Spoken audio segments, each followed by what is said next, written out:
कल है 20 तारीख, 20 दिसंबर 2021। 20 दिसंबर 2021 की डेट इसलिए महत्वपूर्ण है कि कल से आपकी मुख्य परीक्षा 2021 की क्लासेस स्टार्ट हो जाएंगी। बहुत दिन से रोक कर रखा था कार्यक्रम को, लेकिन अभी देर न करते हुए ये कार्यक्रम प्रारंभ कर देंगे। क्यों? इसका कारण है कि यूपी-पीसीएस मुख्य परीक्षा के लिए हिंदी और निबंध का कार्यक्रम भी स्टार्ट हो रहा है। तो दोनों में जो सेम चीज़ें हैं वो मुख्य परीक्षा के छात्रों के लिए और के जो छात्र हैं उनके लिए, दोनों लोगों के लिए काम कर जाएंगी। तो ऐसे और हिंदी कन्वेंशनल की क्लास प्रारंभ होगी अभी। ठीक है। दूसरी बात है कि आप लोगों को सामान्य अध्ययन की जो ऑब्जेक्टिव वाला प्रश्न पत्र आता है 120 अंकों का, और हिंदी का जो ऑब्जेक्टिव वाला आता है पोर्शन, ये वाला, ठीक है, कहाँ गया, ये जो 5 आते हैं प्रीलिम्स में। आपका पर्यायवाची जो होता था, इसमें पर्यायवाची नहीं रहेगा। ये पांचों पोर्शन और सामान्य अध्ययन का जो ऑब्जेक्टिव वाला पोर्शन है, इसका एक अलग ग्रुप आप लोगों को पहले से ही दे दिया जाएगा। उसमें जो चीज़ें हैं उसको आप बार बार रिवाइज करते रहिएगा, पढ़ते रहिएगा। चूँकि आप प्रीलिम्स क्वालिफाई करके आ रहे हो तो आपकी तैयारी लगभग है, और उस तैयारी को और अच्छा करने की आवश्यकता है ताकि आप 90+ कर सको एनी हाउ। तो 120 में अगर 90 कर लेते हो जीएस में तो आप काफ़ी अच्छा कर रहे हो, मतलब आपके चांसेस बहुत ज़्यादा बढ़ जाते हैं। यहाँ से आप स्थान फिक्स कर सकते हो कन्वेंशनल में अच्छा करके, क्योंकि अगर इनके रूल्स फॉलो कर लिया आपने अच्छे से, जो रूल्स हैं, जो नियम है, उस अनुसार लिख दिया, सही वाक्यों का, सही शब्दों का, वाक्यांशों का प्रयोग कर दिया, तो आपको यहाँ नंबर मिलने तय हैं। सही प्रारूप में लिख दिया सारी चीज़ें। तो उसके बाद, हालांकि इस पर चर्चा हमने पहले भी की है, आपको मैंने बताया कि ये शब्द जो 10, 10, 20, 10, 30, 10, 40, ये 40 अंक जो हैं, इन 40 अंकों में आपके पास पूरे चांसेस होते हैं कि आप 35 अंक प्राप्त कर लो। अब ये 40 में 35 अगर आप पा जाते हो तो आप समझ लो ये 30 अंक तो आपके फ्री में हैं, 30 इसमें आ जाएंगे, और 10 अंक में मान लीजिए 5 अंक, तो 35 अंक आप यहाँ पर, अगर मैं मानता हूँ 30 से 35 अगर पा जाते हो आप, तो आप न सिर्फ परीक्षा क्वालिफाई करोगे, चूँकि आपने जीएस में 90 पा लिया है, न सिर्फ परीक्षा क्वालिफाई करोगे बल्कि आपका स्थान तय हो जाएगा, पक्का हो जाएगा। तो इसलिए इस जो पोर्शन है इसको हम आपको देंगे, अभी से देंगे, ताकि आप बार बार वोकैबुलरी पढ़ते रहो, रटते रहो, क्योंकि ये जो है पोर्शन थोड़ा टफ भी है। क्यों टफ है? ऑब्जेक्टिव वाला जो हिंदी वाला पोर्शन है उसमें तो आप वोकैबुलरी रट लेते हो, नहीं रट पाते हो तो ये होता है ऑप्शन आ जाता है तो आपको पता चल जाता है यही सही होगा, याद आ जाता है। लेकिन यहाँ पे क्या है, वोकैबुलरी आपको रटी होनी चाहिए शब्दशः, तभी आप लिख पाओगे कि इस शब्द का अर्थ क्या है। तो इसलिए ये पोर्शन आपके लिए थोड़ा ज़्यादा मेहनत करने वाला हो जाता है। यहाँ मेहनत ज़्यादा आपकी है। मेहनत मतलब प्रैक्टिस, डेली आपको लिख लिख करके याद करना है, लिख लिख करके हैंड अपना चलाना है। तो मुख्य परीक्षा के लिए आप अगर रेडी होना चाहते हैं तो सबसे पहला काम आपको जो करना है वो ये करना है कि अंग्रेजी से हिंदी और हिंदी से अंग्रेजी जो पारिभाषिक शब्दावलियाँ हैं, प्रशासनिक और वाणिज्यिक, इनका ही इस्तेमाल आपको निबंध में बहुतायत में करना है। और आपको इसका इस्तेमाल जो है वो जो पत्र हैं इसमें करना है। इसलिए आपका सबसे पहला, हालांकि हम पत्र में तभी आएंगे जब आपका ये पोर्शन मुझे कन्फर्म हो जाएगा टेस्ट के माध्यम से कि ये रेडी हो चुका है। ठीक है, तभी हम आपका, जो कि पिछली बार जो परेशानियां आई और जिनका नहीं हुआ, हुआ तो बहुत सारे लोगों का, चलिए उनका हो गया तो हो गया, जिनका नहीं हुआ उनका अध्ययन करने से पता चला है कि उनके प्रशासनिक शब्दावलियों वाला जो पोर्शन है वो बहुत कमज़ोर था। वहाँ तो नंबर नहीं पा पाए वो, यहाँ भी चूँकि प्रशासनिक शब्दावली कमज़ोर थी तो यहाँ भी उन शब्दावलियों का प्रयोग न करके विभिन्न जो प्रचलित शब्दावलियाँ हैं जिसका इस्तेमाल शासकीय पत्रों में अमूमन नहीं होता है, नहीं मान्य होता है, नहीं किया जाता है, वहाँ पर करने की वजह से यहाँ भी अंक नहीं उठा पाए हैं। तो इसलिए इस टेक्निकल पॉइंट का आप जो भी चीज़ें हैं जो असफल छात्रों के अध्ययन से निकल कर आई हैं, उस पर हमारा जोर रहेगा कि वो पॉइंट आपका वीक न रहने पाए। बाकी नियम कानून बहुत ज़्यादा है नहीं इसमें।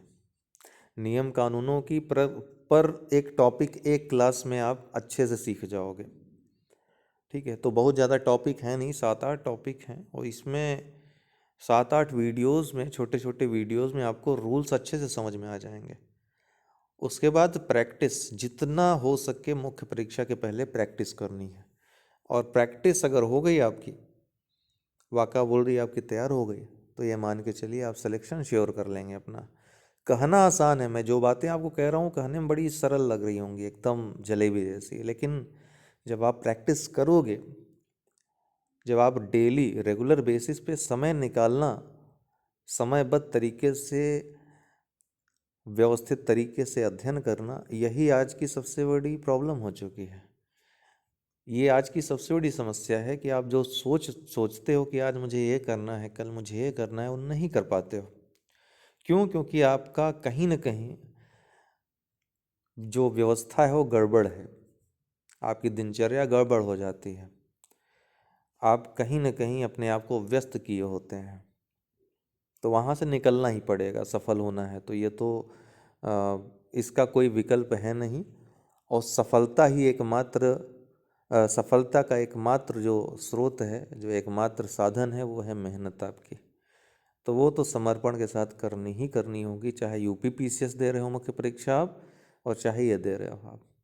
मुख्य परीक्षा यूपी पीसीएस का मैं डेली आपको, जो लोग क्रैश कोर्स में हैं, पीडीएफ प्रोवाइड करवा रहा हूँ। बार बार कह रहा हूँ आप सबको, जो लोग व्यक्तिगत रूप से फ़ोन कर रहे हैं उनको भी कह रहा हूँ कि जितना डेली दे रहे हैं उतना तैयार करते चलिए, आप कंठस्थ करते चलिए और रिवीजन करते चलिए।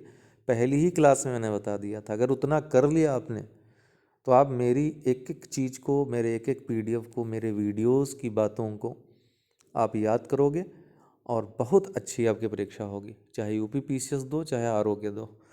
तो जितना बताते चलें वो तो आपको करना ही है, अपने से क्या करना है, रिवीजन जितने अच्छे से हो सके। ठीक है,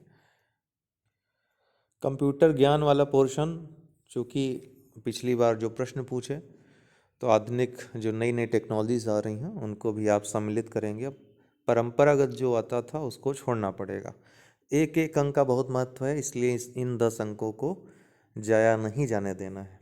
बाकी ये तो वही है ऑब्जेक्टिव वाला जो था आपका। तो कल से प्रारंभ करते हैं। ठीक है, निबंध लेखन में आपको जो मूल बातें हैं, आरओ के लिए जो विशेषतर आपको लिखना है, हालांकि ये चीज़ अगर आप अपनाते हो हिंदी निबंध में, मुख्य परीक्षा यूपी पीसीएस में, तो भी आपके अंक बहुत ज़्यादा इंक्रीज हो जाएंगे, आप देखोगे। लेकिन वहाँ तो आपके कैसे भी लिखने पे नंबर मिल सकता है। आरओ में आप कुछ नियमों का ध्यान रखोगे, शब्दावलियों का ध्यान रखोगे, व्याकरण का ध्यान रखोगे, तो ही आपको अच्छे अंक मिलेंगे। व्याकरण में गड़बड़ हुए यहाँ पे तो आपका अंक कट जाएगा। और आपको ध्यान होगा कि इंग्लिश वाले भी यहाँ पे हिंदी में ही निबंध, आपको यहाँ हिंदी निबंध इसका नाम है, इंग्लिश में यहाँ मान्य नहीं है निबंध। तो हिंदी में निबंध केवल हिंदी में करने का मतलब है कि यहाँ कुछ न कुछ विशेष होगा। तो विशेष यही है कि यहाँ पे पूरी तरह से हिंदी के नियमों का, व्याकरण का आपको ध्यान देना है। 100% तो नहीं किया जा सकता है, कोई नहीं कर सकता, हिंदी का विद्वान जो होगा वो नहीं कर सकता है वो भी। लेकिन ऐसा नहीं कि आपका 30% 20% मान्य हो जाएगा, आपको इर्द गिर्द रहना है। 60-70% आपको ये मान के चलना है कि हमको नियम के अनुसार लिखना है, हमको वाक्यांशों का सही प्रयोग करना है, कोटेशंस लिखने हैं, ठीक, कविताएं लिखनी है, खूब प्रवाहपूर्ण लिखना है। जितने डायमेंशन हो सकते हैं किसी निबंध के, किसी टॉपिक के, जो सोच जिस डायमेंशन में हो सकती वहाँ पे लिखनी है आपको। पक्षपात रहित होकर लिखना है किसी विषय पर, अपने सुविचार रखने हैं उसमें। तो पूरी निचोड़ आपके जीवन की जो सीख होती है उसका निचोड़ निबंध में आप डालते हो, तो उसकी सीधी छाप जो है वो एग्जामिनर पे पड़ती है। आरओ के एग्जामिनर जो निबंध के होते हैं वो बहुत ही कड़ाई से कॉपी चेक करते हैं। इस बात को ध्यान में रखते हुए आपको निबंध लिखना है। तो निबंध चूँकि यूपीपीसीएस में भी है, मुख्य परीक्षा में और आरओ में भी, तो अब निबंध की क्लासेस और हिंदी कन्वेंशनल जो है, मतलब आपका लेटर छोड़ करके, वो क्लासेस अभी आएंगी आपकी यूपीपीसीएस मुख्य परीक्षा के बाद बाकी की क्लासेस।